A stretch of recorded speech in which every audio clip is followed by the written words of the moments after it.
Copies of the agenda are found on this left table, as well as the speaker's cards. For each case that we'll have public hearings on, staff with the Division of Planning and Development will give a presentation containing site plans, photographs, and maps of the subject property. At the conclusion of that presentation, the applicant will present his or her case. After that, speakers on behalf of or in favor of the project will provide their testimony.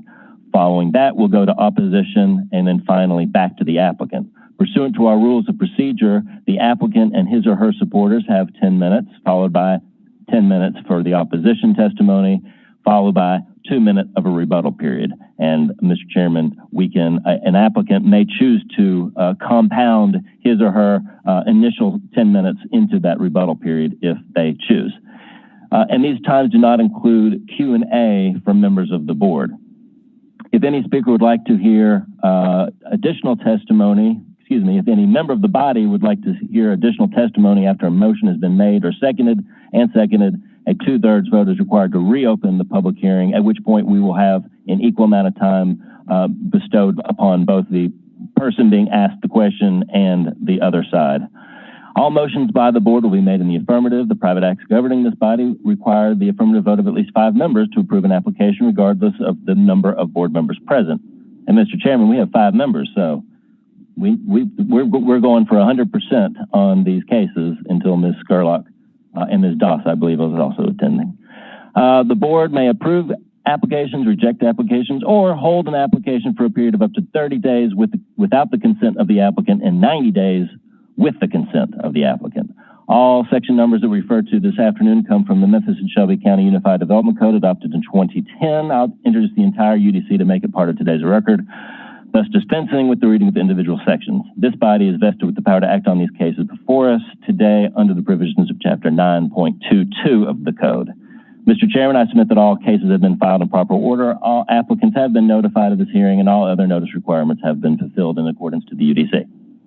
All right, thank you, Mr. Secretary. Let the record show that Ms. Skurlock has joined the board. At this point, the board will establish a consent agenda. To establish the consent agenda, the Secretary will call out each eligible case. If any member of the audience, staff, or board member objects to the case being placed on the consent agenda, they should do so by a show of hands to show as the Secretary reads that case that they would like that case heard. Once the consent agenda is established, the board will vote on all cases placed on the agenda as a whole and will not hold individual public hearings on those cases. Mr. Secretary, which cases or which items on our agenda are eligible to be placed on consent this week? And to reiterate parts of what you said, Mr. Chairman, again, we will establish a consent calendar at the beginning of the meeting. This is for cases where we have no opposition, either from neighbors, neighboring property owners, or opposition from an applicant with regard to some of the conditions that staff has placed on the case. I know we have some people that just walked in. If you have a case and you're the applicant and would like a case to be heard, maybe over a condition or because you oppose the application, raise your hand, and in time we'll get you to fill out a speaker's card. So again, if whatever cases survive on the consent calendar, these cases will be voted in one motion with a second and a vote, and we will not hear public hearings, have individual public hearings. With that, item number 1 has been withdrawn. That's docket BOA 2021-69 at 2854 Douglas. Mr. Chairman and members of the audience, if that case has been withdrawn, so it will not be heard until and unless it's refiled. And yesterday was an application deadline, so it won't be heard next month either. Number 2, we have, I think, a sticky condition that we need to discuss, so we will have a public hearing on it, although maybe a short one. Following that, item number 3, that's docket BOA 2021-84, located at 1408 North Lexington Circle. The applicant is The Works, represented by Rashawn Austin and company. The use district is the R6 single family district, and the request is use variance from section 252 to legitimize an existing duplex. Item number 4, that's docket BOA 2021-85, located at 1050 Tanglewood. The applicant is Austin Tennyson. The applicant is also the R6 Residential Single Family District, and the request is a variance from paragraph 272A1 to allow encroachments into the side and rear yard setbacks. And Mr. Chairman, if you noted in our staff report, we were waiting for one thing, and this is maybe instructive on many levels. We often are hesitant to process a case without a survey when new construction is involved. The main point of requiring surveys is to ensure that the new construction isn't on top of an easement, whether that easement has underground infrastructure or not. We noted in the aerials and in our site visits to this property that there was overhead electric in the rear of the property. Mr. Chairman, in the 1950s, MLGW established a policy where they have purchased 5-foot utility easements for overhead electric. Well, we have a 1938 easement contract that was just submitted to our attention, and in 1938, they only required a 2-foot easement. So, Mr. Chairman, number 4 can be on the consent calendar as presented because it's a very small 2-foot easement. I think there's property owners who would wish MLGW would go back to 2-foot easements, but it's too late for them. Item number 5 is docket BOA 2021-86, located at 4060 Westmont Road. The applicant is the Shelby County School Board, represented by Jim Williams. The use district is the R6 district, and the request is a variance from 496E2H to allow an electronic message sign for Chickasaw Middle School. Item number 6, that's BOA 2021-87, located at 3795 Bishop's Bridge. Again, the applicant is the Shelby County School Board, represented by Jim Williams. The use district is the R8 Single Family District, and the request is a variance from 496E2H to allow an electronic message sign for Oak Haven Elementary. Number 7 is docket BOA 2021-88, located at 3125 Ladbrook. Shelby County School Board is the applicant, represented by Jim Williams. The use district is R8. The request, again, is from a variance from item 496E2H to allow an electronic message sign for Oak Haven High School. Item number 8 is a consent, but as a 1-month hold. So if it's on consent, it'll be heard at the September 22nd meeting. That's agenda item 8, docket BOA 2021-89, located at 2100 Elvis Presley. The request being a use variance to allow the parking of tractor trailer and heavy trucks there at Elvis Presley in Elliston. Agenda item number 9 is docket BOA 2021-90, located at 8919 Forest Meadow Drive. The applicant is Clark and Amy Barton, represented by Lou Wardlaw. The use district is the CA Conservation Agricultural District, and the request is a variance from subsection 361A to allow an attached garage to encroach into the required side yard setback. Going back to Ladbrook, Mr. Chairman, agenda item number 10 is BOA 2021-91, located at 3125 Ladbrook. The applicant is Shelby County School Board, represented by Jim Williams. The use district is the R6 Residential District, and the variance again is from item 496E2H to allow an electronic message sign for Oak Haven Middle. Following that, Mr. Chairman, number 11 is docket BOA 2021-92, located at 6941 Sledge. The applicant is the Harris Chapel Church of God in Christ, represented by Randy Hill, again with the Williams Sign Company. The use district is the CA Conservation Agricultural District, and the variance is from item 496E2H to allow an electronic message sign for a place of worship. We will hear number 12 because we are recommending rejection. We will hear number 13, and also we have a card on number 12. We will hear number 13. Again, we're recommending rejection, which brings us to agenda item number 14, docket BOA 2021-95, a correspondence to BOA 2159, located at 1030 Nova Reese. The applicant is Waring Park Flats LLC, represented by Cindy Reeves in the CMU1 zoning district. And again, the request is modifying an earlier approval to change the type of wood fencing. And finally, agenda item number 15 is docket BOA 2196, a correspondence to BOA 1980. This is a time extension for an apartment building at 3440 Southern in the CMU1 zoning district. Okay, thank you, Mr. Secretary.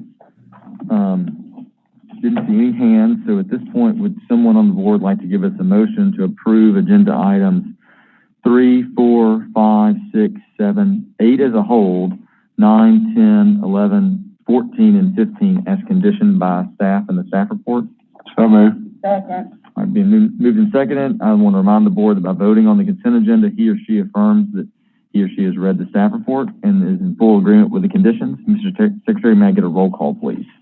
Yes, sir. And as you made the announcement for Ms. Scurlock, I will do so now, announcing Ms. Doss is here. And we'll start with her. Ms. Doss? Yes. Ms. Baker? Yes. Mr. Claybrook? Yes. Mr. Malazri? Yes.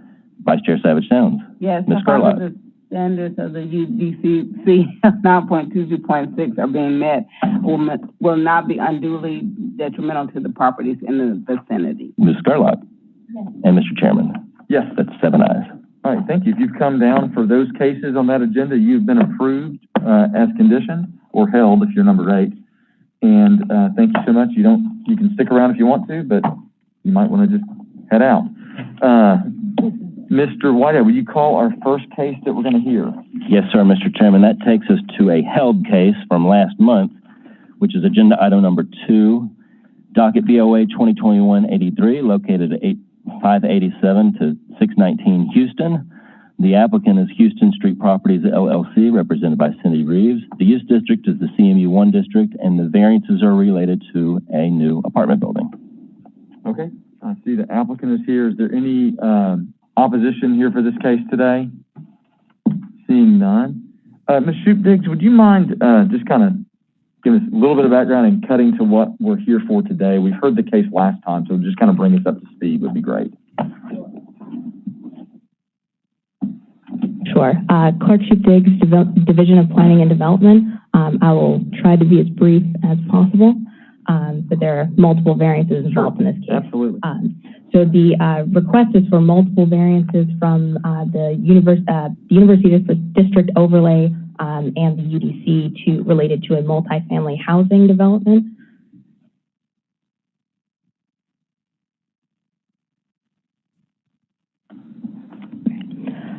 So the properties, there are 7 parcels that make up the proposed site. They are located in the Normal Station neighborhood on the western side of Houston Street. Again, these are 7 parcels that together would be redeveloped into a single apartment complex development. And the properties are currently zoned CMU1 within the University District Overlay, and they are currently being used as single-family residences. So here are the site photos of this property from Houston Street. So the original site plan that was submitted and heard by the board at last month's meeting involved 11 different variance requests in order to accommodate a 195-bedroom, 5-story apartment building. And so several of these variances, the need for them has been eliminated after the applicant worked with staff to kind of change the site plan. But the reason why this case was held at last month's meeting was to allow staff and the applicant time to confirm with city engineering that an existing east-west drainage flume could not be relocated or disturbed by future development. And since that meeting, the city engineer has confirmed that they would strongly prefer that this existing easement to remain undisturbed. And this would severely restrict the buildable area of the site. So staff is now in agreement that there are justifications for several variances that the applicant has requested. But we have reduced the total number of variance requests from 11 to 6, and staff is recommending approval of 5 of these 6 variances. So moving on to the revised site plan, the current variance requests are for a 1.5-foot parking setback from Houston Street for a few parking spaces on the northeastern corner of the site, 186-foot building width, which is larger than the allowed building width, a 49% building frontage minimum, which is lower than 50% minimum required, a 36% ground floor transparency minimum, which is lower than that which is required, a 4-foot parking setback between the parking at the southwest corner of the lot facing single-family homes, where 10 feet is typically required, and then a 4-foot wide modified landscaping buffer along the western property line. And so In addition to this revised site plan, we also have a landscape plan that has been submitted to show further reasons why several of the original variance requests have been eliminated, including the uninterrupted fencing variance that was initially requested. Applicant has submitted a landscape plan and fence detail that shows an interrupted fence, both the wooden fence proposed and the metal fencing that's proposed. These fences will be interrupted by every 8 feet by posts, so they no longer require a variance from that requirement.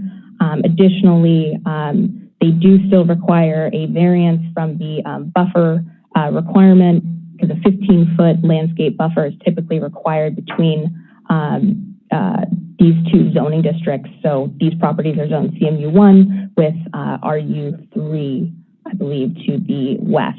So they are requesting a modified buffer that will include now trees and shrubs in addition to a site-proof fence. But the variance they're requesting is that they have a 4-foot wide buffer as opposed to a 15-foot wide buffer, which would be required in order to meet the minimum parking standards required for this dense of a development.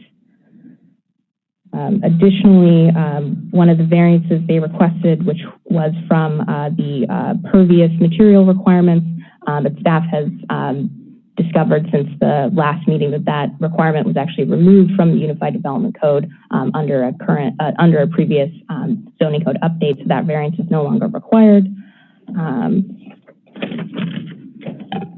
Additionally, here's some concept elevations, but the applicant has submitted a revised elevation showing an attached projecting blade sign, which would eliminate the need to have a variance for a monument sign in front of a building that is set back less than 35 feet from the street. So in conclusion, the applicant is seeking relief from several sections of the Unified Development Code, and the project does require variations from the landscape buffer requirements of the UDC and from the building width, building frontage, parking setback, and ground floor transparency standards of the University District Overlay. Because the city engineer has determined that the existing on-site drainage flume needs to remain undisturbed by future development, this has created an unusual characteristic that would greatly reduce the buildable area of the site, again, given the minimum parking standards that are established by the University District Overlay. So staff finds that this strict application of the code would impose a peculiar and exceptional practical difficulty upon the property owner. With the exception of the requested variation from the primary street parking setback requirements, staff disagrees that a setback variance for the 2 parking spaces facing Houston Street in the northern parking lot is justified, as these spaces are being provided in excess of the required parking minimum. But overall, staff finds that the granting of these variances will not cause substantial detriment to the public good. And with that, we have changed our recommendation from rejection to approval with the conditions listed on the screen. And there are 2 friendly amendments that have been made to these conditions since they were published in the staff report. And those friendly amendments are to conditions 1D and 1E, the changes being to allow a 4-foot minimum parking setback on the side or west property line and a 4-foot wide class 3 buffer, again, along the side property line. And with that, I'll conclude my presentation and be happy to answer any questions. Are there any questions of staff at this time? Seeing none, Ms. Reeves, you want to state your name and address for the record? Cindy Reeves, that's all consultant, all right, do you swear to tell the truth, the whole truth, and nothing but the truth, so help you God? I do. All right, go ahead, and if you want to talk about our one sticky point. Yeah, and I also want to clear. Yeah, do you want to go ahead and state your name and address for the record? Zach Channing, 18381 Long Lake Drive, Richmond, Florida. Okay. Do you swear to tell the truth, the whole truth, and nothing but the truth, so help you God? I do. All right, go ahead. Okay.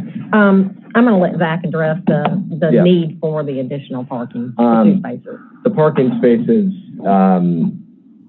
pretty much in this market with student housing and multifamily, almost every kid has a car, and there's a lot of parking issues, especially on the west side of campus where the annex was just built. You have the 9 and the stratum. It's all filled up.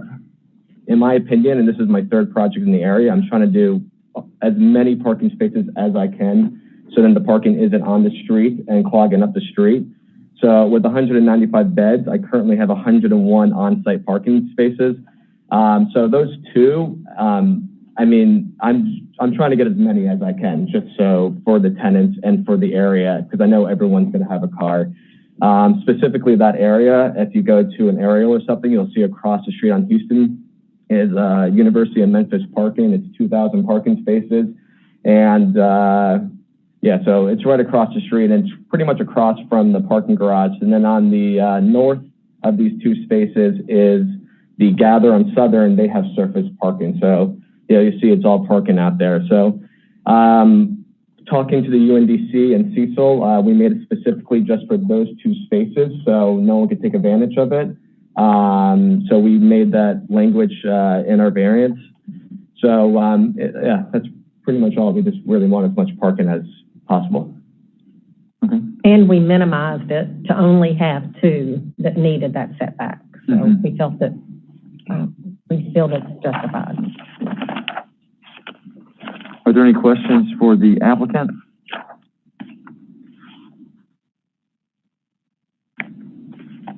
Seeing none, is there, I'm going to move to opposition just to check again real quick. Is there any opposition to this case? Seeing none, I assume you guys are ready to discuss and vote. Can we, oh yeah, go ahead. No problem. This is a question of staff. So I just want to make sure I understand your opposition to the two spaces are why? So 98 parking spaces are required under the University District Overlay. They are proposing 101 parking spaces, including these two spaces. So if they were to remove these two spaces, they would still be meeting the minimum parking standards required. So we don't believe that there's a justification for granting a variance to the setback requirement for those two spaces that are not required spaces. I got a quick question. So I didn't live near campus when I went there, so I parked in the parking lot every day and had to get a parking pass. If a student chose to get a parking pass, do you know, can they park across the street overnight? I think they can, but that lot is filling up. I'm sure the university would rather not have that. But it's also another reason why I think my location is a really good location over the stuff that's west of campus, where it's a nightmare right now, right, with all those projects. Okay, you know, this is now with the new bridge going over over Southern. This is a new gateway to campus. Again, as many parking spaces as I can have, and even though I have a certain amount of units, I have 195 beds. I have a question for staff. Can you hear me? You may have covered this, but what is the width of the landscape along Houston Road? What is the required width of the landscape in front of that parking lot? The width that they have proposed on the site plan, I know, is 7 feet. They have a 7-foot building setback. I believe that the width of the streetscape plate is around 7 feet. I'd have to double check though, I'm not sure. Okay.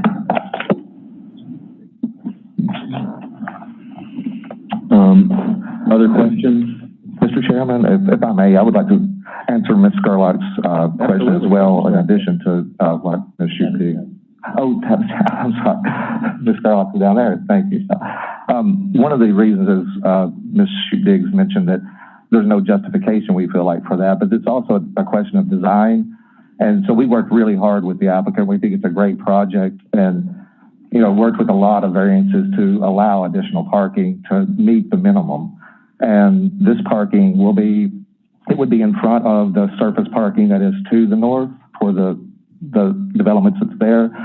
So it's really, a balance of the number of parking spaces you have and appropriate design for what the overlay calls for. So that's a justification too. It's, what is the best approach for the design? And we believe that sacrificing 2 parking spaces is not going to be detrimental, as detrimental as the effect on the pedestrian. To add to that, and I know I'm not a big reader of the landscape, can someone show me exactly where it is on the site plan? So these two. Oh, gosh. space into, because that's the inlet, and that'd be the two that go closest down. Thank you. 'Cause it's just, how much are we, remind me again, how much are we encroaching into that setback for the parking? The required setback is 15 feet, Okay, and the requested setback is 1.5 feet. gotcha, okay. So almost the whole space. Okay. Any other questions? All right, then, would someone care to give us a motion to approve BOA 2021-83 as conditioned by staff? So moved. Second. All right, being moved and seconded. The discussion, well, we can discuss anything y'all want to discuss. The first thing is whether or not we want to change the condition to allow the space or not. Does anybody have thoughts on that, or two spaces, sorry? So as conditioned by staff right now, Those spaces would not be allowed.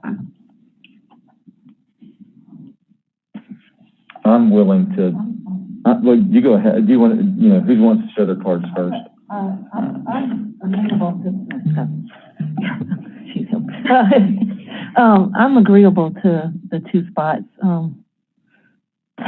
just, because two people will work at the building too.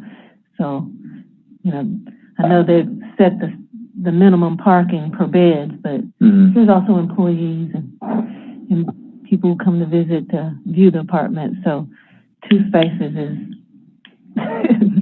not gonna, it's gonna be a good thing. Just even if they say two spaces for future people, for the leasing agent, Okay. Other thoughts? Yeah, JT. I too would be agreeable to the extra two spaces. Parking's already tight in that entire area, so I think every space counts right now.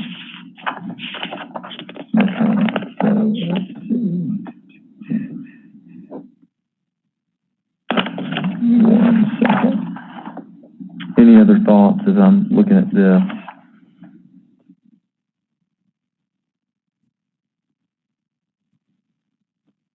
So, Mr. Whitehead, if we were going to allow those, how would we what's the best way of amending our motion? Would it just be adding the variance, since it's currently not conditioned? I think, yes, I think you would add a new condition 1F. Okay. And that would read, two parking spaces may encroach into the Houston Street setback as shown on the submitted site plan. Okay. Would the person who made the motion and who seconded the motion have a problem with it adding that amendment F? No. Okay, so added. Is there any other discussion? Hearing none, I assume you're ready to vote. Mr. Whitehead, will you give us a roll call, please? Yes, sir. Ms. Scarlett? Yes. Mr. Malazri? Yes. Ms. Baker? Yes. Mr. Claybrook? Yes. Vice Chair Savage-Towns? Yes, I find that the standards of the UDCC of 9.22.6 are being met and will not be unduly detrimental to the properties in the vicinity. Ms. Doss? Yes. Mr. Chairman? Yes. 7 ayes. All right, you've been approved. Thank you all very much. Thank you very, very much, and we appreciate staff working with us on this I did. Very good. tremendously. Mr. Whitehead, would you call the next case, please? Yes, sir. That brings us to number 12. That's docket BOA 2021-93, located at 6557 Summer. The applicant is Rodolfo Ramirez, represented by Edward Simmons, Jr. The use district is the CMU1 commercial district within the Fletcher Creek overlay, and the request is a variance from 272C to permit the cumulative area of accessory structures to exceed 75% of the total area of the principal structure. All right, I see the applicant is showing up. Is there opposition on this case? Perfect. Very good. We're going to start with a staff report. So, Mr. Davis, could you give a staff report on this, please? Yes, sir. This is Brett Davis with the Division of Planning and Development. One moment, please. Good to meet you, Mr. Simmons. All right, this presentation's opening up.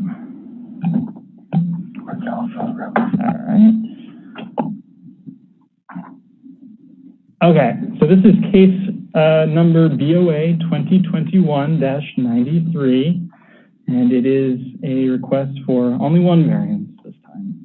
So just some general information.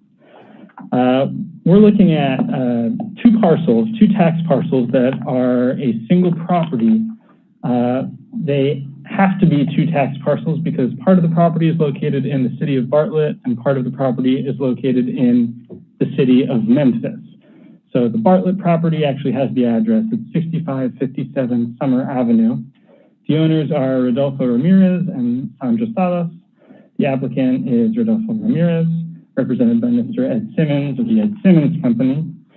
So the Unified Development Code has a requirement related to accessory structures that applies to all zoning districts except for CA, the agricultural zoning district, which states that the cumulative total area of accessory structures on a parcel cannot exceed 75% of the ground floor area of the principal structure.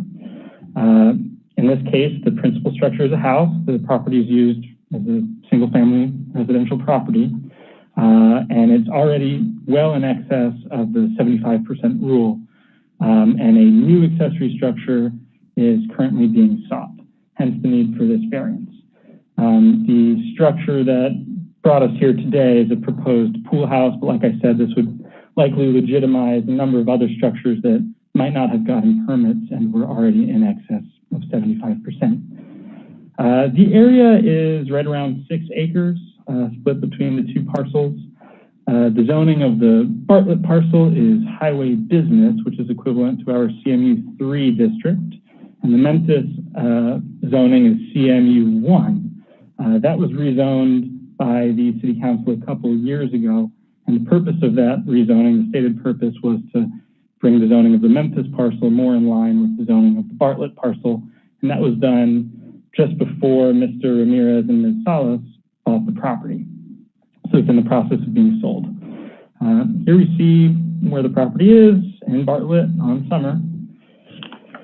And here is an aerial photo overlaid with zoning, so sort of a speech bubble shaped parcel or two parcels. And we see that the principal structure is located in Bartlett, and then most of the backyard as well as most of the accessory structures are located in Memphis.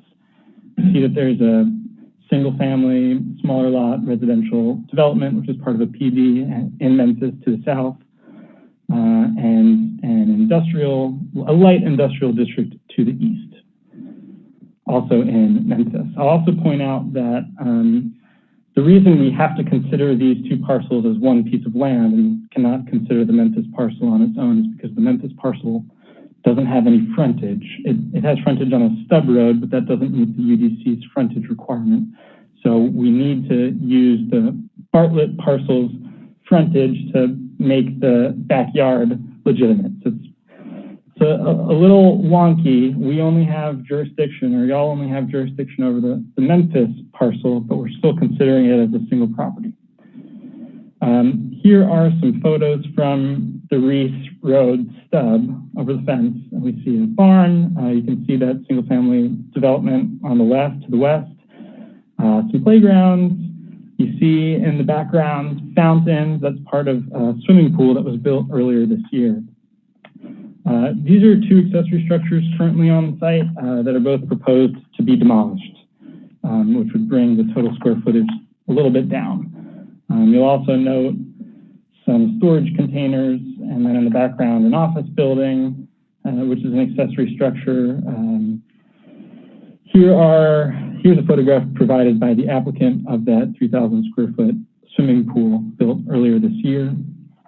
And some playgrounds. You see, again, in the background, that barn. So the proposed pool house would be built just next to that barn.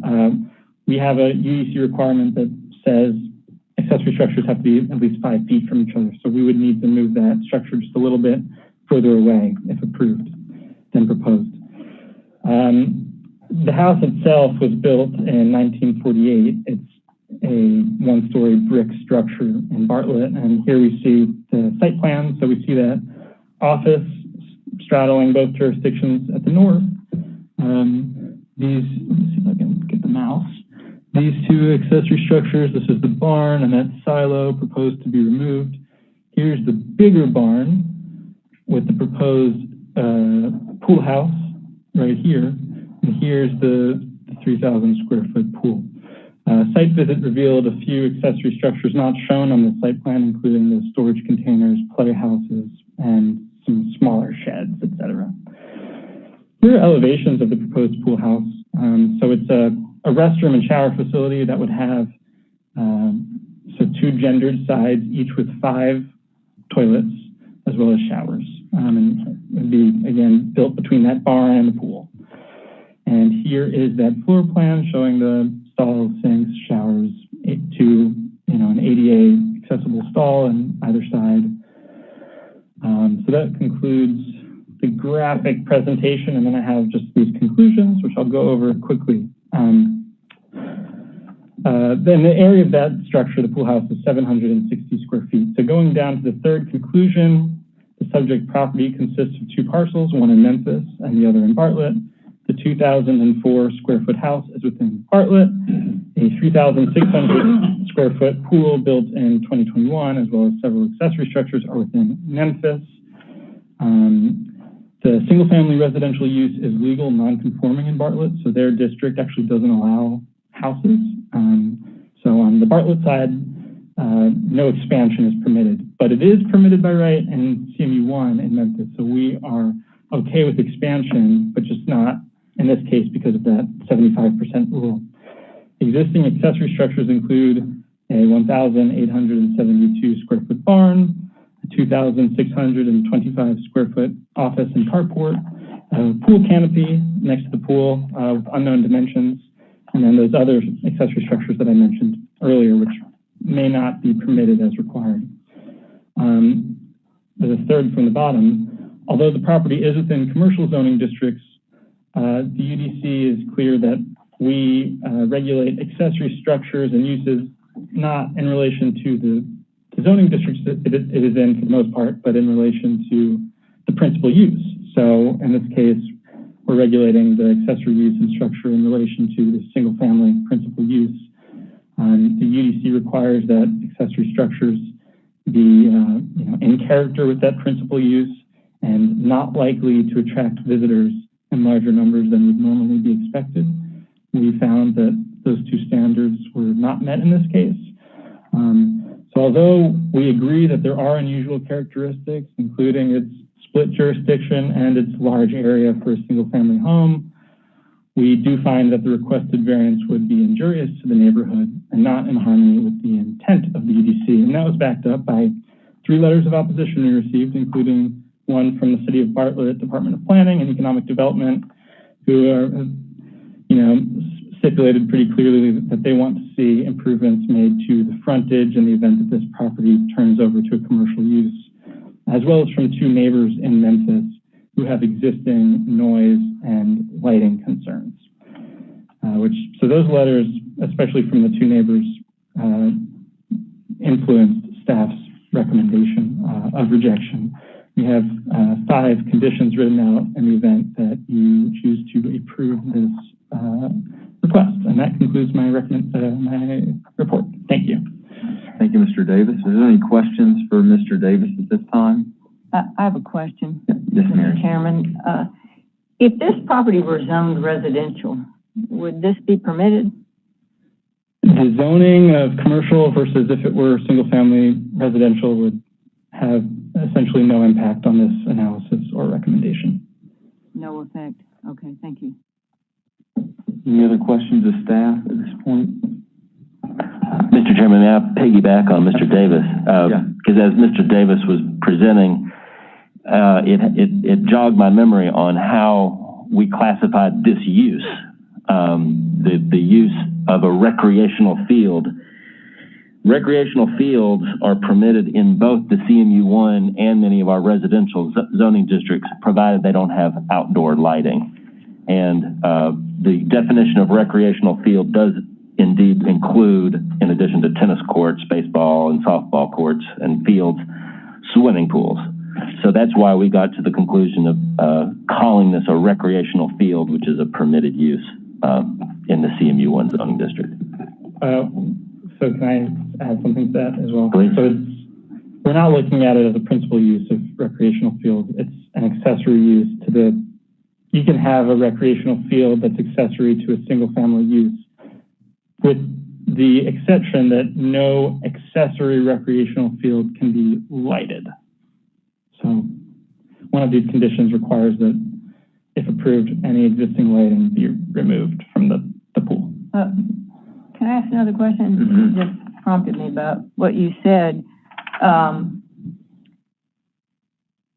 What if this was going to be a recreational field where they charge people to come in and use it? Would it be a recreational field then, or would it be a commercial use?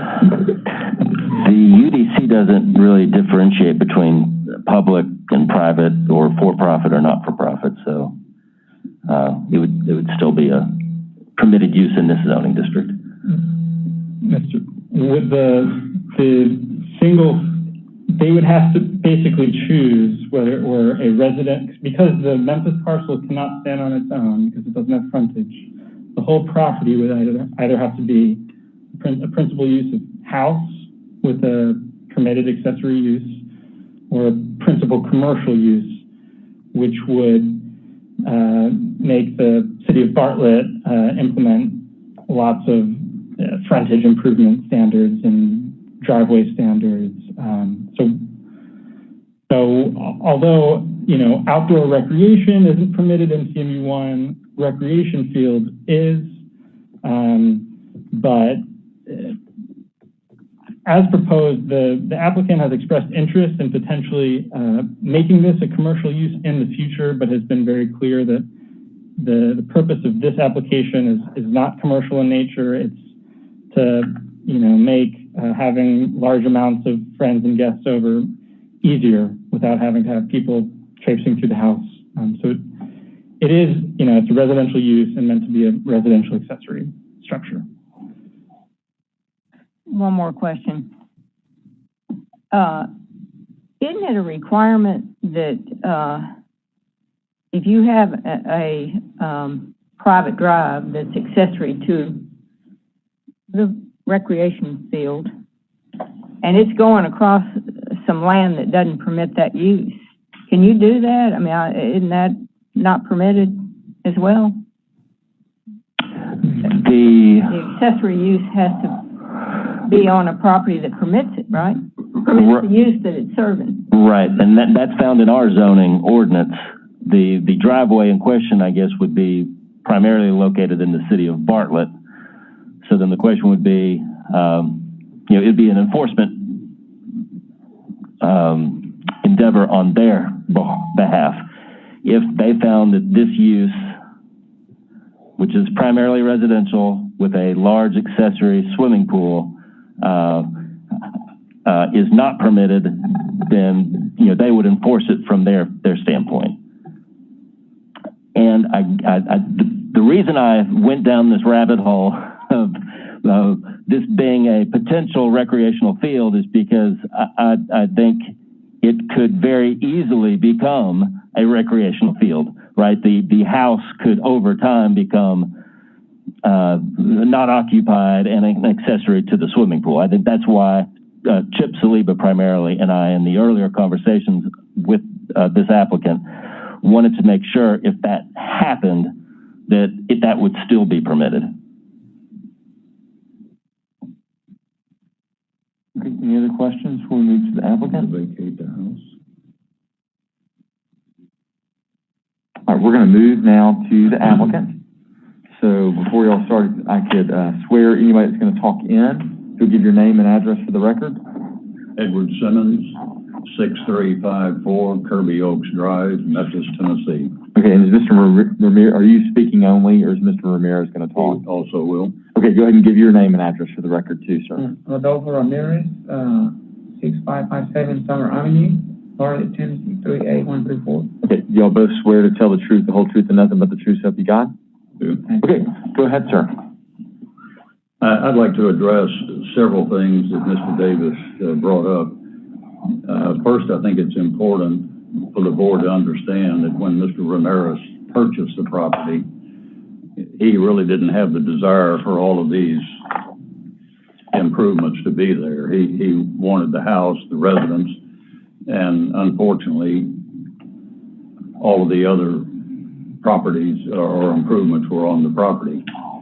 He has demolished a few of those and plans to demolish 2 other structures. As far as the swimming pool, the property is, the improvement is 150 feet away from any residential that's along the southern boundary. And when you extend out to the southwest corner of the property, the residences that are along there, it's 250 feet, and then 350 feet to any residential properties that are along the southeast corner of the property. And this is the only place where there are any residential residences at this time. Now, as part of the zoning, Mr. Ramirez constructed a new fence along this property line and also put in a double row of pine trees. He plans to come back when the planting season is appropriate, which will be in several months when the weather's cooler, to add another double row of pine trees. Now, as those grow, they will help from a visual standpoint as well as a sound barrier. As far as the lighting that is on the pool, I think certainly could do 1 or 2 things.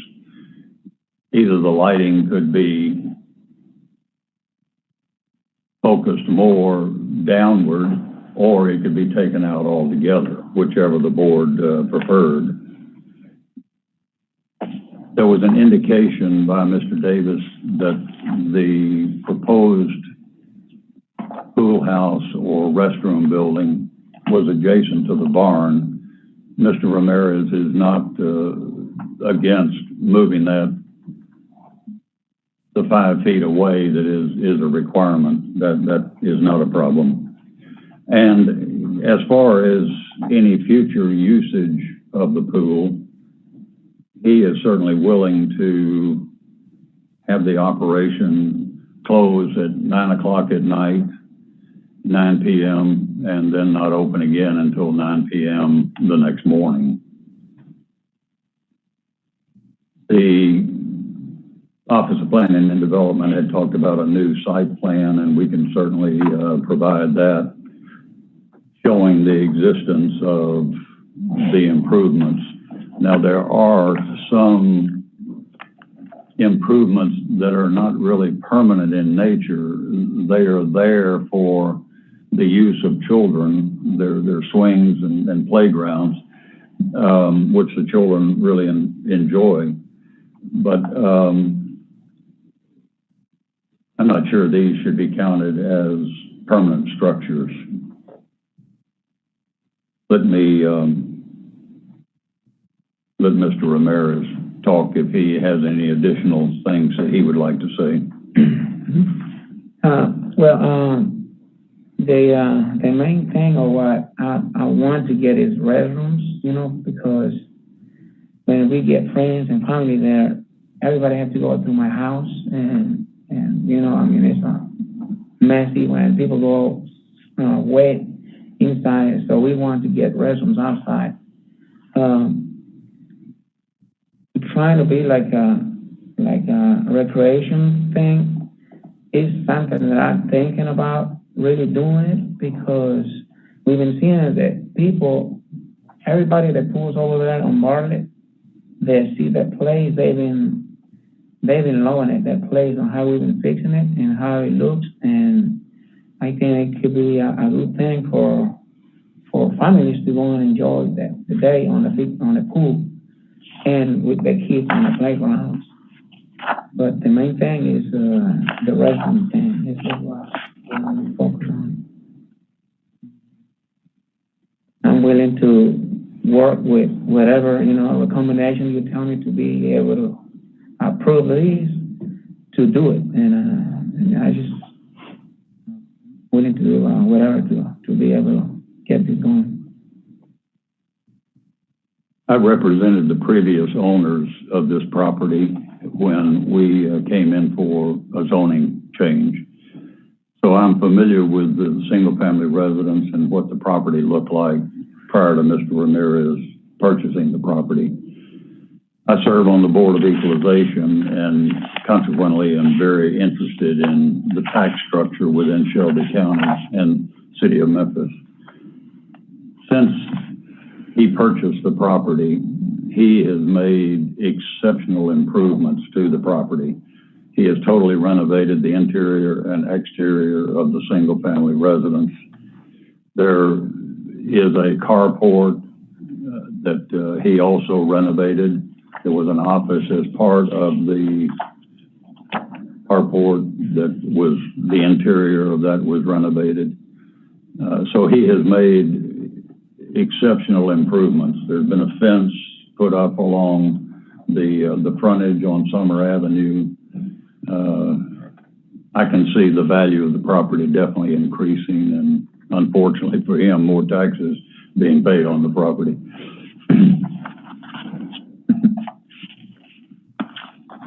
Any questions for the applicant? I don't have any necessarily for the applicant, but I do have one for staff. In regards to, Mr. Simmons did mention some of the structures that were removable. Most important, I know we talked about the barn, but you said there were some smaller sheds or something. Were those counted in your calculation of accessory structures on the property? Thank you for the question.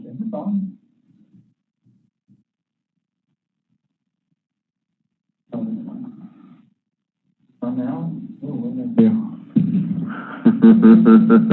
The line of their own. Came back. I'm not sure why the mic isn't on. There we go. Okay. So the answer is no. If we look at this conclusion right in the middle, so the house is 2,004 square feet. So accessory structures are meant to be limited to 75% of that. So the barn that's not slated for demolition is 1,872 square feet. The office and carport, which is cross-jurisdictional, is 2,625 square feet. So those are the only accessory structures that are not scheduled for demolition or planned for demolition shown on the site plan, whose dimensions we have. The site visit and a canopy next to the pool is shown on the site plan, but without dimensions. We would consider that an accessory structure. But if you look at the photographs and you see that canopy slightly on the right there, you do see a shed to the left of the barn in this photograph, not shown on the site plan. Here we see 2 storage containers very slightly behind that barn to be demolished, which were not included on the site plan, as well as the playhouses, which are technically considered accessory structures and UDC, but I don't think that's a huge sticking point for anybody. But essentially, no, we didn't have to include them in the calculations because it was already well beyond 75%, and they weren't shown on the site plan, but I'm just pointing out that they're there. My question is similar to Ms. Savage Town's question, and that is, what, if anything, can be done to bring this into compliance? I mean, I don't know. You already have the barn, the office carport, and the pool. So I don't know if is there anything that can be done to bring it into compliance or close to compliance? Well, thank you for the question. There's anything that we would have to do an analysis and figure out what is legal non-conforming beyond the 75%, what was constructed before that rule applied in this location. That would all, and that was permitted if it was needed to be permitted, that would all be legal non-conforming. And then anything built after that rule took effect that was beyond 75% would not be legal non-conforming. It would just be illegal. None of these structures appears on the assessor's website, so it's unclear which of them has permits or have permits. So, for example, some structures like the storage containers just shouldn't be there. But the main way to bring it into compliance would be to, I guess, remove some of the structures if they're not legal non-conforming, to get a variance, and then get permits for them as needed, would be the other option.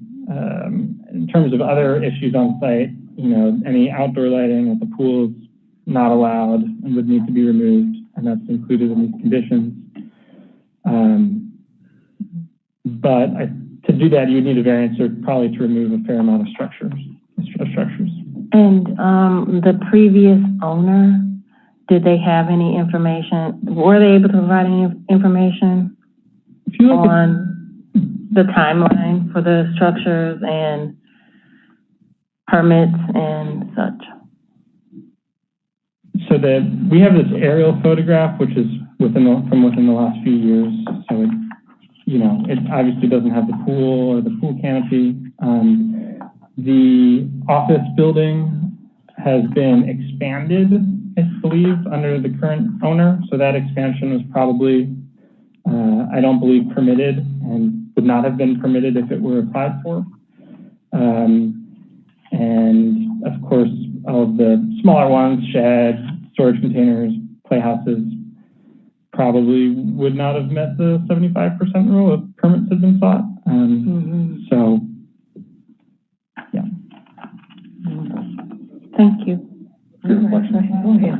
Mr. Mayor, I do have a question for the applicant. Yes. So right now, Mr. Mayor, is this currently your primary residence? This is where you live? And are you currently using the barn? Yes. And are you using for storage or? We just keep four-wheelers and materials, blah, blah, blah. Are you using the full square footage of the barn, or could it go down in size? It can be gone down if it's necessary. I mean, we can do that. Thank you. We're gonna demolish, like, the barn, that is like almost 2,000 feet on that one, and plus the other center one. So we're gonna demolish like over 2,000 square feet, and we only want to build only 760 feet, And if it's necessary to demolish the other one, I mean, I guess I have to do that. Because I don't know when they build them, when I bought it. And it was in very bad shape. I fixed the other one. It was like the wind, it was bent down. I spent money to put it back together. But if it's necessary to get the permit, I can take it down. Thank you. Mr. Chairman? Yes, ma'am. Yeah, I have a couple of questions. And I guess the first one is for staff. Did you look into when he got the permit for a pool? Did he get a permit for an accessory structure, or did he get a permit for a recreation field? Or do you know? I don't know exactly how it was filed, but it would be, so underground pools are not considered accessory structures. So,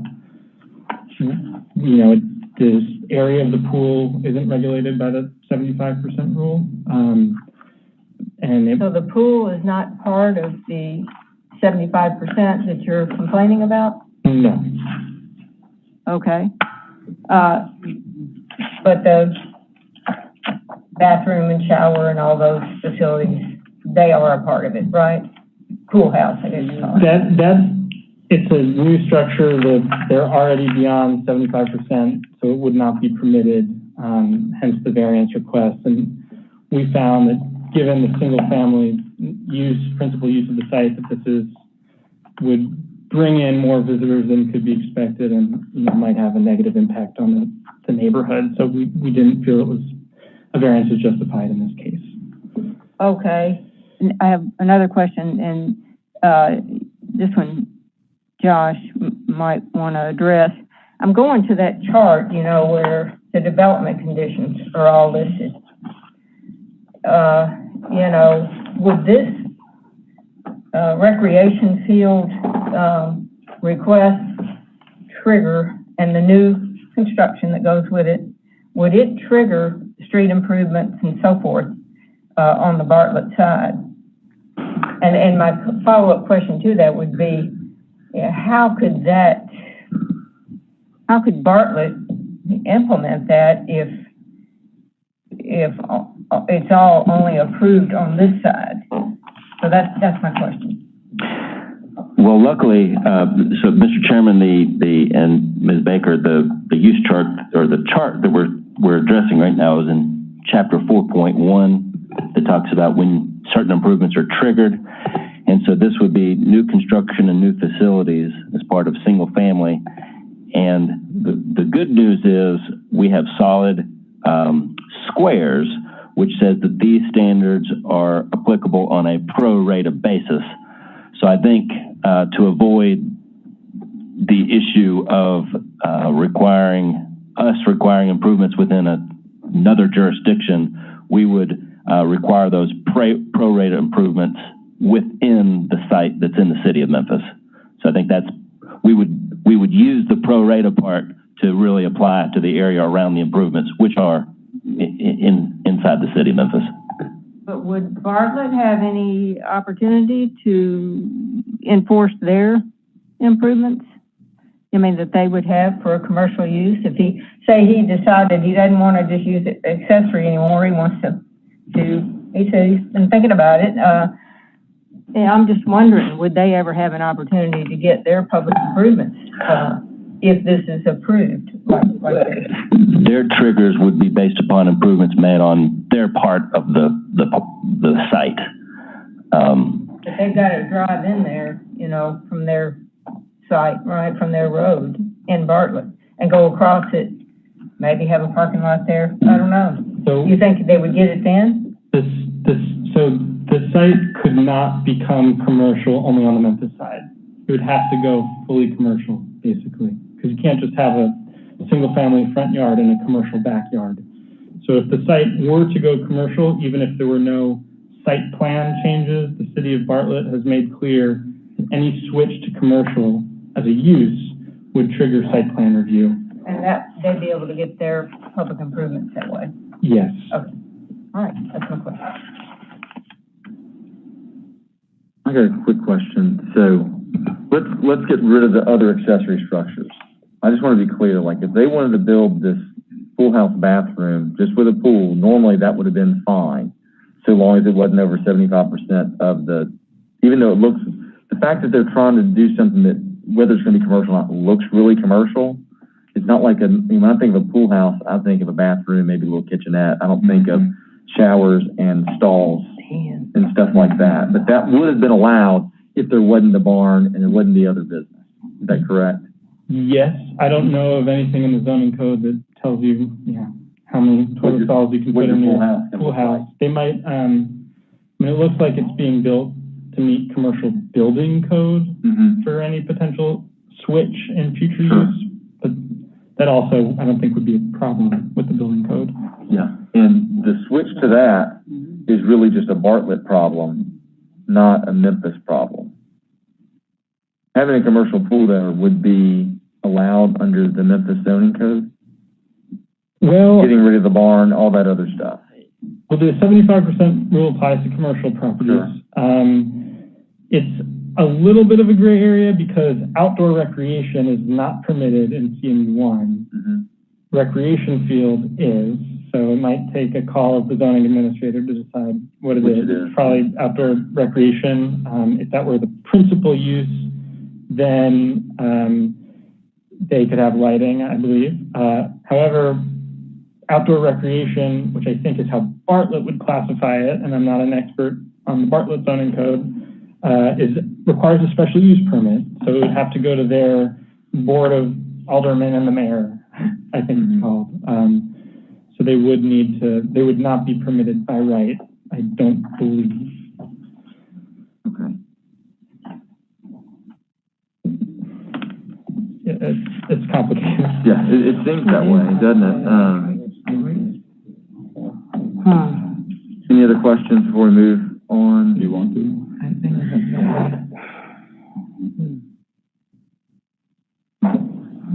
All right, let's hear from the opposite. We're gonna move to the opposition. And y'all You want want us to step back? Yeah, probably so they can sit there. I have one card here. And I believe we have a second card on its way. Great. Okay.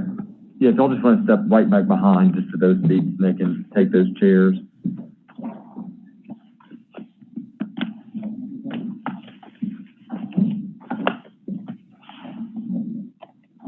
All right, is that Mr. Key? Do you want to come speak first? Okay, so we have a total of 10 minutes between y'all. If you need 10 minutes, you may not. I will. Yeah. Okay. If you'll give your name and address for the record. Name Chan Hao Key, 6556 Wooden Grove Drive, Memphis, Tennessee. Okay. Do you swear to tell the truth, the whole truth, and nothing but the truth, so help you God? Okay. Go ahead. Speak to us. So after hearing all that, I'm not sure any of you were able to survive staying up late till 3 in the morning, because sometimes when they have people over, they have parties and they have a lot of people pulling up next to the pool, playing loud music in the car, and then it reverberates throughout the whole living room, because my living room is facing the back side of it and my master bedroom. So recently with the pool put in, they tend to forget that other people are living in there. And a lot of kids will pull up and they'll play music loud throughout the day. I can't really enjoy it. I try to avoid going home sometimes because that is not enjoyable.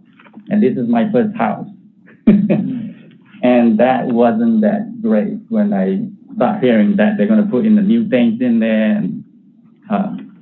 And as of now, I feel like that is kind of critical in terms of taking into consideration that all this improvement are put in place, and then commercializing that swimming pool in the future may be detrimental to the value of the house and obviously the neighborhood peacefulness of that. So I would urge that to rejection.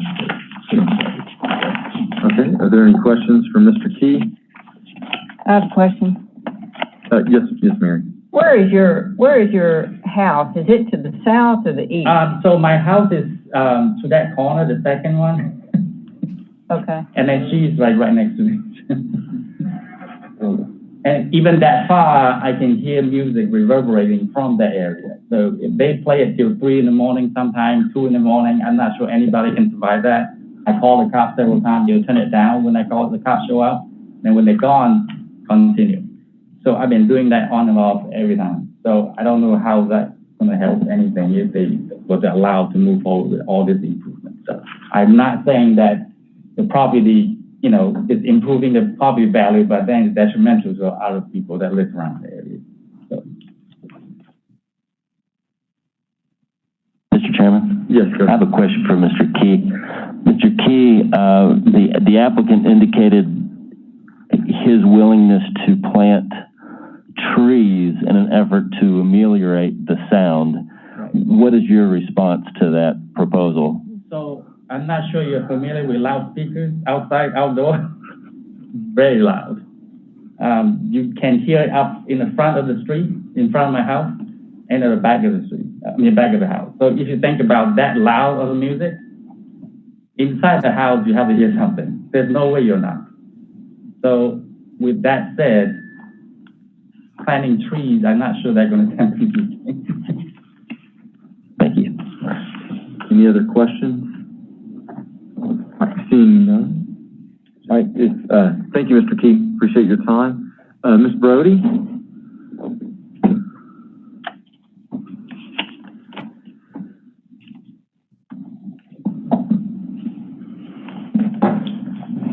So give your name and address for the record for us. Allison Brody, 6548 Wooden Grove Drive, and I live on the corner. Okay, perfect. And hold on. Do you swear to tell the truth, the whole truth, and nothing but the truth, so help you God? I do. Okay, go ahead, Ms. Brody. My concern mainly is the fact that the possibility of it going commercial. I mean, the noise I've learned to live with. It is loud, like you said.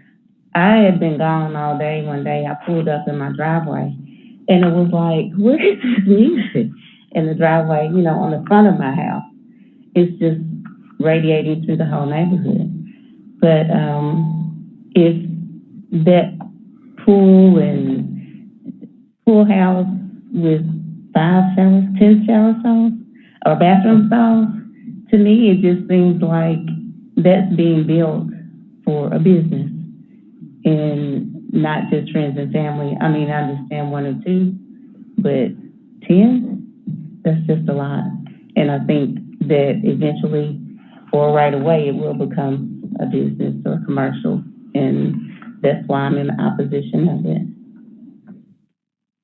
Are there any questions for Ms. Brody? Seeing none, thank you so much for coming down. Is there anybody else here in opposition? Seeing none, if the applicant wants to come back up, we have 2 minutes of rebuttal.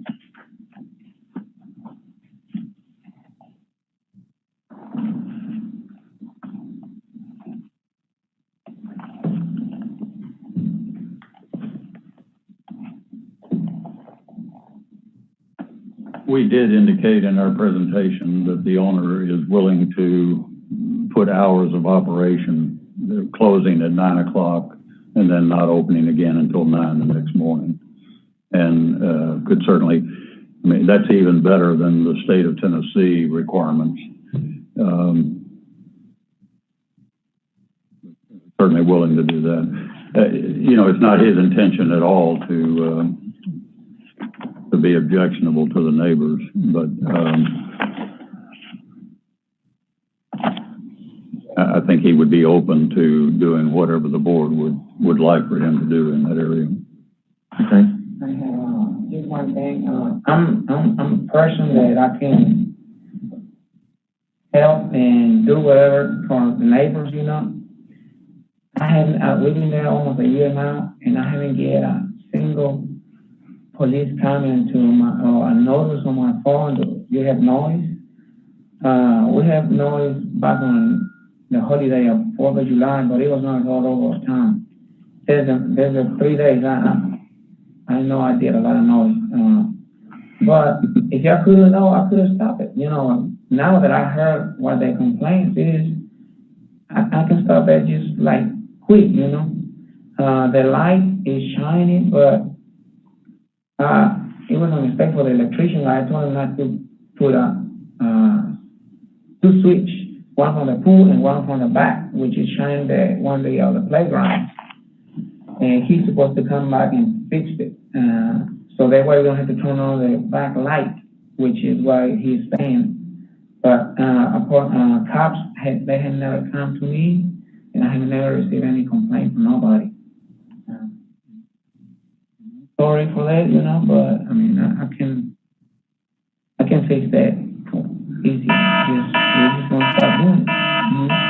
But I'm willing to, whatever you say, I can make it work. Okay. All right. Are there any questions for the applicant?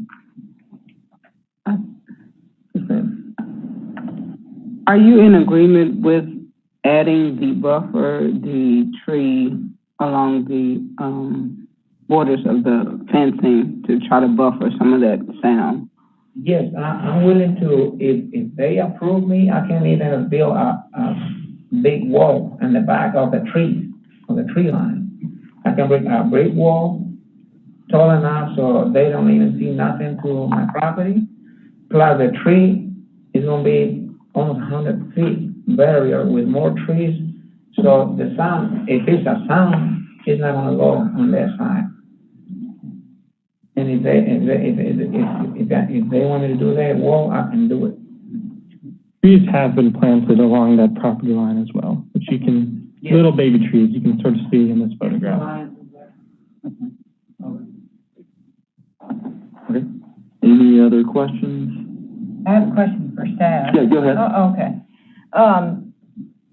Can you put that graphic up there that has the property outline showing the, yeah. What are the dimensions up there on that north property line?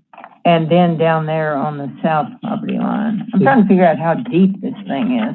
So this is 435 feet together. both Total? parcels together, Okay. And this is 554 approximately.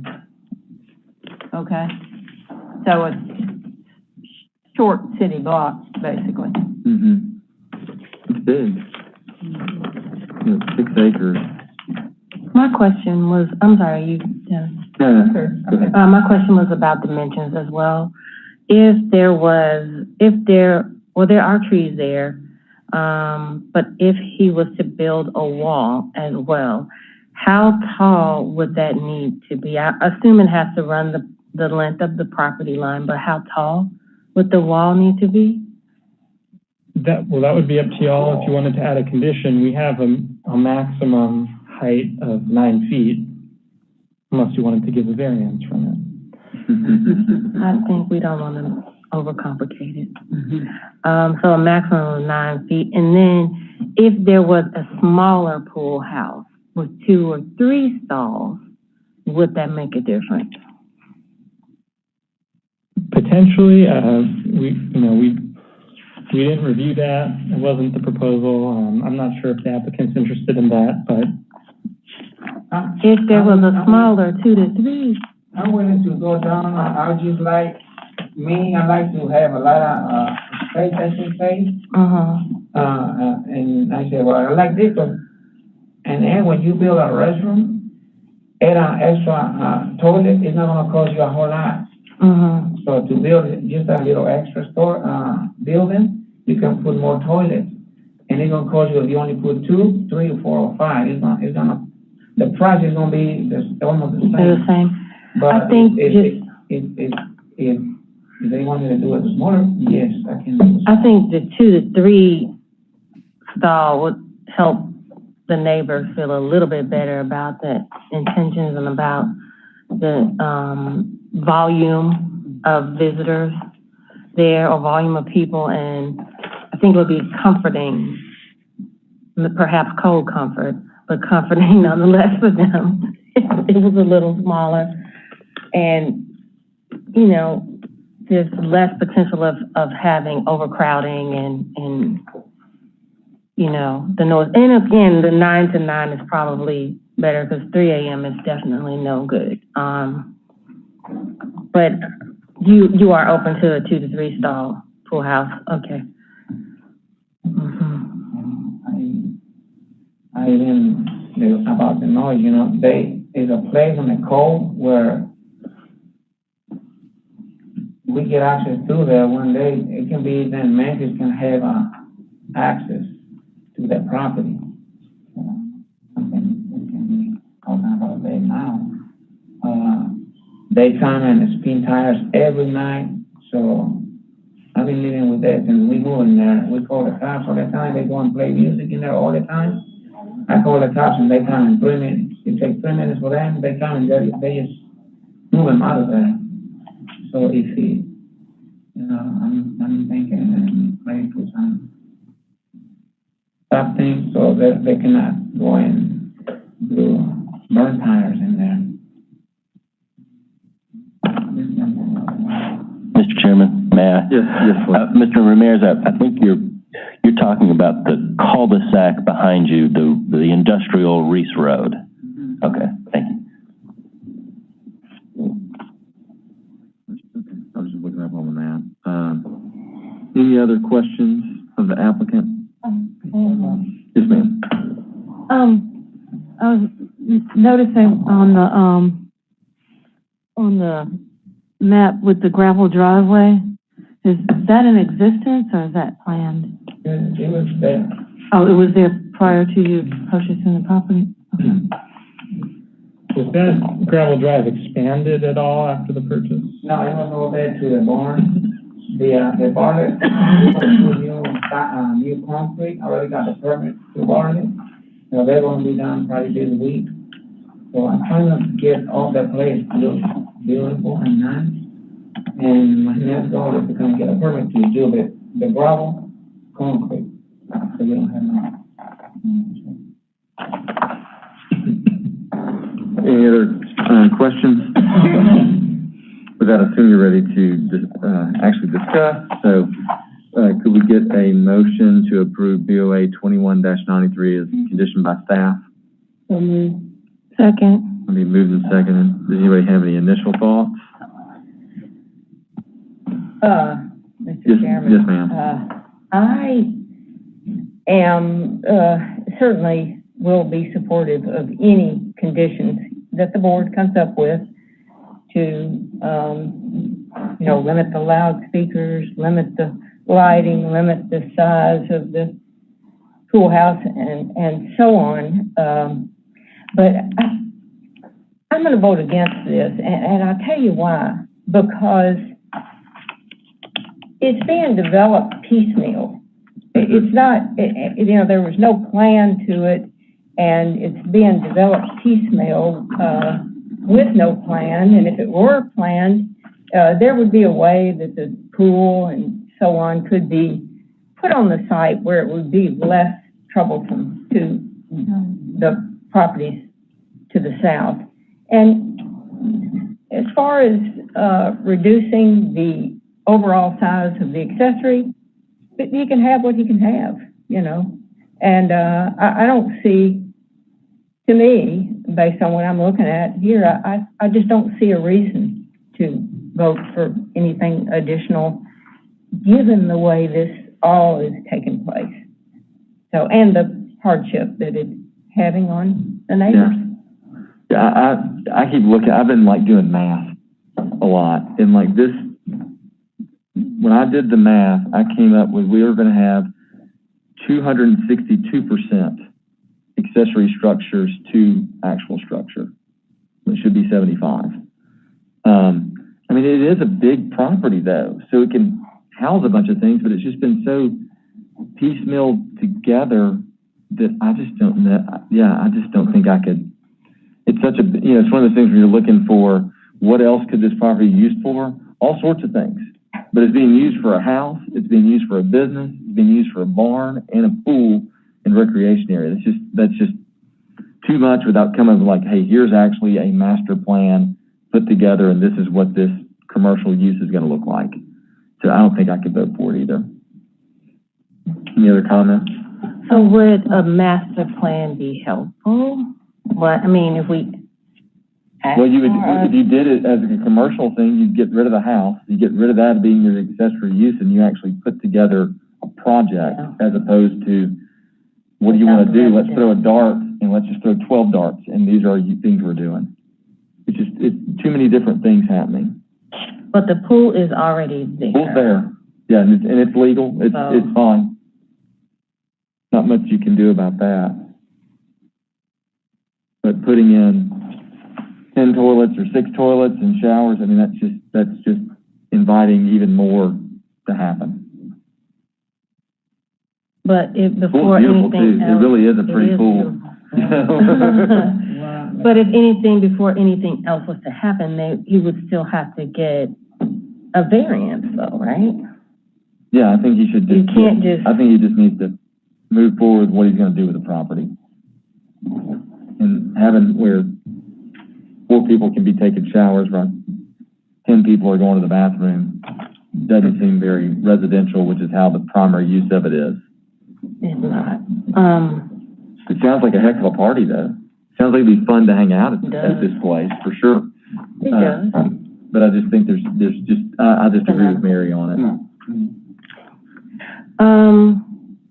I would still like to, sure. In the event that this is approved, I do think that the conditions will. So add a friendly condition for the 9 to 9. 9 to 9. 9 to 9 that we talked about. 9-foot brick wall. You want a 9-foot, and that's around the property line. The south property line. Because the east property line, that's industrial. Where we okay, yeah. So 9-foot wall on south property line. Thank you, sir. Mm-hmm. So that would be the entire length of the south property line? Mm-hmm. 553.81 feet. Basically along the back of the north side of all the houses. Yeah, where the neighbors and only on the Memphis property. nobody, But no that staff covers shut all down those at 9 houses. o'clock. Well, I've kind of got a problem with that. I mean, if it's your personal pool, you gotta tell people to leave at 9 o'clock. I understand if he's opening it as a commercial. I get it. I'm just saying, Theoretically, it's a personal pool. I know, I'm just playing devil's advocate. If it was my personal pool and a government agency told me I had to have my friends out of there by 9 p.m., I don't think that would fly. Well, you don't have Maybe that's a you don't noise. have to do that. You just don't get a pool house. Right. But I hear what you're saying. I don't like putting, things like that either. I don't know if maybe we can say, like, vacate the premises by 9, but maybe that's a noise thing. 9 o'clock. And I asked before, but we don't have a noise ordinance in the city, do we? We do. Yeah. What time is that? I think it kicks in at 11, actually.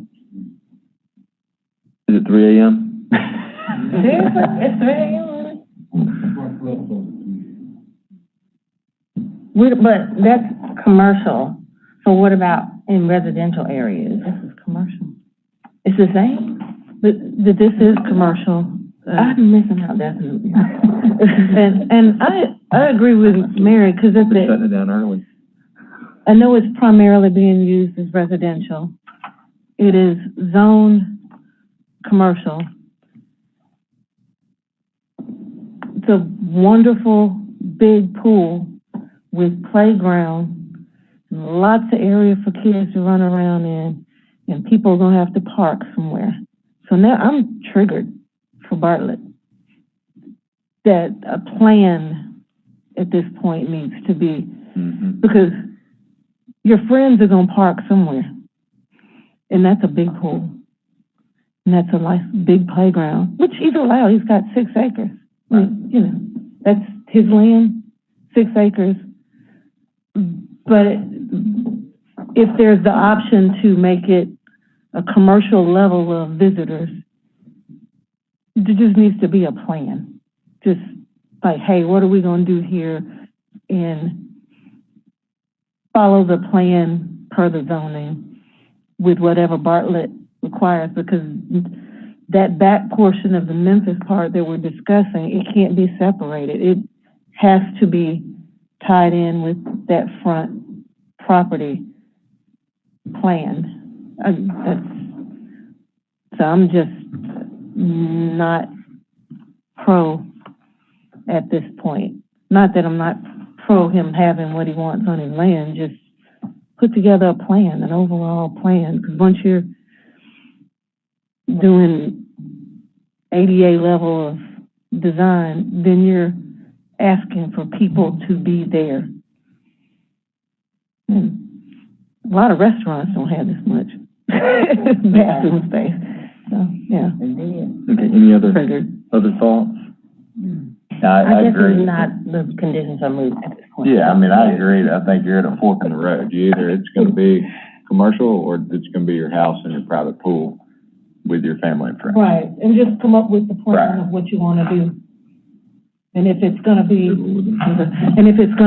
residential, then follow the accessory. Go ahead and get rid of the stuff, so the amount of space you can build are larger. You can build that pool house, you get rid of the other building, just pick a direction and go with it. That's where I am. Okay, any other thoughts? So, Ms. Gerlach, just to be clear, you're saying, in essence, let's decide whether we're gonna do residential or commercial. If you're gonna do residential, reduce these fixed structures, which in this case is pretty much the barns, sounds like. In a business. The business. Yeah. It's bigger than the house.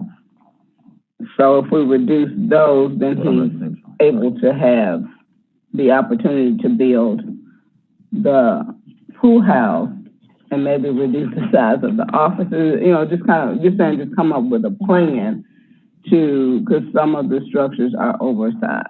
So we just need to reduce those existing or eliminate those existing if we want something new. But the thing is he has the zoning by right. Commercial stuff. So, but if he is, go ahead and follow it as a commercial and follow through with whatever the commercial things are. Or, you know, or like a multi-use, whatever they work it out at the apartment, you know, multi-use. Because they're the entrance, because the people entering and exiting the property onto the rest public street. It's not, at that point, just the accessory structure or just the pool house. There are the noise. I mean, well, the noise will come into play then too, but it just, then pick a direction and go with that plan. Gotcha. Okay. Any other comments? JT? Yeah, I have mixed feelings about this one because I totally agree that if it's going to go commercial, it needs to have a plan. Then on the other side, if it does go residential, we have an opportunity to try to address some of the issues now by adding some conditions to that. But with that, I mean, would the board be willing to open up back to the applicant and see if he's willing to make a decision either today or hold for 1 month for him to decide whether or not to go residential or commercial? I'd be amenable to a hold. Because I think I'd want a site plan and all sorts of stuff like that to be able to do that. Would y'all want us to hold it for a month and come back? Or is it a non-starter for you? Be enough time for us to do. That's up to y'all. I mean, we can hold it for 60 days. I mean, we can hold it up to 90 days if you want us to. But if we hold it for, why don't we do 60? Because 30 might be tight. And you can always come in and ask for another hold. And that would be, you would even have to, I would think that you would not have to come in. If you told us you wanted to hold, that would go on consent. So it wouldn't waste your time coming down just to leave. Mr. Chairman, I don't know about that, because here's what I have concern about with that. Just if you tell somebody to go back and draw a plan and they hire professionals and they put a lot of money into it and everything, and they bring it back, you know, it just,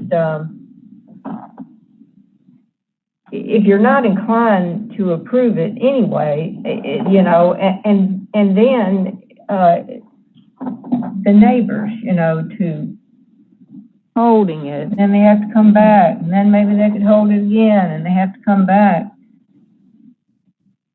I'd rather not go that route with this.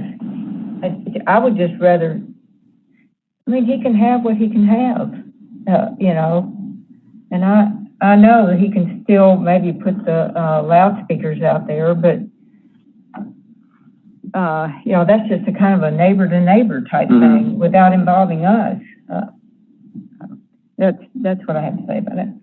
I'm not completely disinclined. I would like to find a happy medium between, you know, respecting the neighbors, but also working with what he already has going. So speaking for just me, I'm not disinclined altogether. I do think a hold would be useful for them to create a site plan. And I don't think everybody's disinclined either. So I don't think it would be a waste for them to create a site plan and kind of make a decision, pick a direction for the property. With bearing in mind the things that we've talked about today, the concrete wall, the 9 and 9, and, you know, maybe or not smaller pool house or whatever, but definitely the wall, and taking into consideration the lighting. What does that look like? I mean, is that recessed lighting? Is it, you know, there's no lighting, but then in a different setting, and there is lighting. I wasn't 100% tracking that. But, you know, there's talking to staff about how lighting looks. You know, is it recessed pool lighting? Is it lower lights? Is it bucket lights around the pool so it's not disturbing everyone around you? Obviously not stadium lights. But what happens with parking and that kind of stuff if you decide to go commercial? So I would not be opposed to a 60-day hold for those reasons. I agree with Ms. Doss on that. That gives you time to determine too on those dwellings, if you're going to remove those to kind of help with the capacity that, should you decide to do a pool house, you'll have more room and more space. So I think a 60-day hold will help in that instance. JT. And I just wanted to clarify that, my initial intent with the hold was just so that the applicant can decide which direction to go before they invest in doing the site plan and doing all because, the question with the staff would be is that if the applicant decides to go the commercial route, would that still even come to this board, or it would be almost a totally different application then, right? Or different conditions? Well, we've asked the applicant, commercial or residential, and they've been pretty clear that they want to stick with the residential route for now, with the potential of commercial in the future, but that it, I think, was maybe just too expensive, or they don't want to move out. So from our conversations, it was clear that it was going to be residential. I'm happy to go with the hold, but if it stays residential, unless all the other commercial's gone, I'm going to have probably a problem with ever voting for it, just so y'all know. But the hold, you could always, doesn't come to something you think you can bring that you think will approve, you just withdraw the case and go with what you can do. Something commercial seems like something I could get behind, but the whole mix is probably too much for me. But any other comments before we vote on whether or not we want to hold? I agree. I think the decision for crossover between commercial use and residential is upon the applicant. At this point, if he goes residential, then you can just do what you can do residentially with the accessory structures, and which you've already surpassed. So at this point, people just need to walk around, you already surpassed residential. So in other words, you're at your limit for residential. He's there, he's hit that wall. But if he wants to go commercial, then you need to plan and budget and see how that's going to happen. But yeah, if it stays residential, I would reject it. Just so you know where I would stand. Well, I'll vote for the hold because the other board members want to go that way. But if it keeps looking like it's just kind of a piecemeal approach without ever piecing one thing in and then another thing in and then deciding they're going to go that direction. And whenever you do that, the result is always not good. And so if it's still looking like that, then I will not be voting for it, commercial or residential. Any other comments? All right, so I'm going to take that JT made a motion for the hold. Is there a second to that motion? Second. All those in favor of holding for 60 days, signify by saying aye. Aye. Any opposed? Hearing none. Held for 60 days, so we'll see you all in October. Mr. Whitehead, will you call the next case for us? Yes, sir, Mr. Chairman. And as I do, given the members of the audience, it appears that our applicant is not here, so let me ask that question. Is Mr. Schoaf or any representative for the 1956 Dunn case present? Mr. Chairman, what we've done in the past is what we will do is send a certified letter saying if you'd not attend the September meeting, we will consider your case withdrawn, and copy the environmental court, because I bet the only reason he applied for us is because he's been cited in environmental court. And not that Mr. Schoaf is doing this, but applicants in his position have done this, abusing the system between this body and environmental court. So we would want to prevent that. So we can conclude with number 16, Mr. Chairman. That is an amendment to our rules of procedure in two different respects. As you know, in the last 2 months, we've had requests for reconsiderations of our minutes as kind of a last-ditch effort to rehear a case.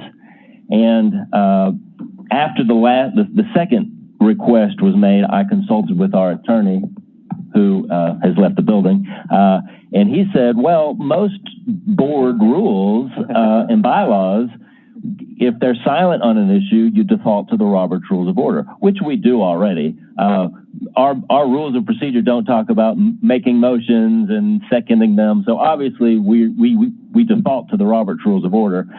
So the number one amendment would be the second of the two in order, and that's to Article 12, which would simply read, and this is often found in many bodies, S' rules of procedure.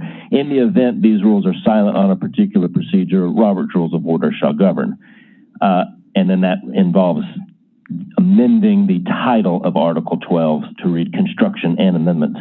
The more substantive change addresses the meat of the matter, reconsiderations, and what I've done in Article 6, Paragraph 7, this is on page 6 of the staff report, amendments are indicated in bright yellow.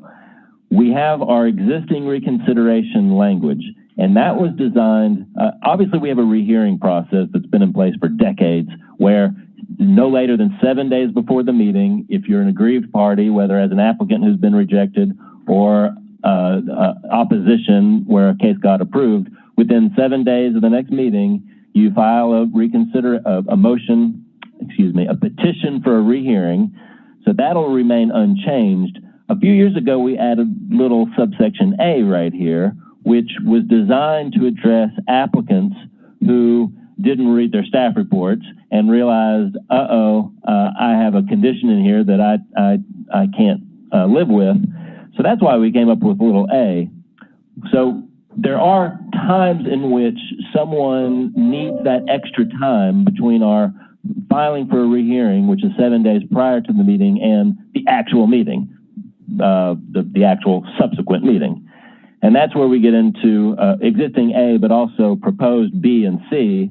Proposed B would allow any board member to make a motion when we approve the minutes to reconsider an item. If that motion is seconded and then approved, the actual reconsideration would happen a month later, because we'd have to do notice, we have to notify the applicant. Sometimes, as I think has been the case the last 2 months, just new information came about that at the time the maker of the motion makes that motion for reconsideration, he or she should discuss and elucidate the body what this new information is, make his or her case, get a second, and then deliberate any further. And of course, I've added the language that we have in our rehearing language that says at the very end, no oral arguments will be heard unless invited by the board. That comes from our rehearing language. Sometimes, oftentimes, the board votes on rehearings without hearing additional evidence because it's been already provided. And then number C addresses the situation in which a case is maybe approved on consent and someone is late to the meeting or someone was not paying attention, or what is often the case, a case fails. Well, then someone on the prevailing side who couldn't get 5 votes for, some kind of approval as condition, someone on the prevailing side, and this would be little c, would make the motion to reconsider, okay, fellow board members, I didn't get 5 votes on that. I purposely voted on the prevailing side because I saw where the chips were coming down. I'd like to make a motion to reconsider so I can maybe add additional conditions to get the votes. So that's really what will happen most often in C. And again, Robert's Rules of Order allows that, and we do that, but I just wanted to go ahead and stipulate that because what I had to add, which is not in Robert's Rules of Order, is we need to make sure that everybody who spoke is still in the audience in that setting, right? If you had applicant and opposition, we don't want for a board member to do that at the end of the meeting when one of those two parties has left the room, right? Because then we're not getting both sides. So, I'm requesting a 1-month hold, not because I want to give this speech twice, but because our bylaws say you can't change the rules and they apply immediately. But number two, if there's any feedback, either now or between now and next meeting, any ideas on these, I'm welcome to them, because we generally amend these about once a year. So, strike while the striking's good.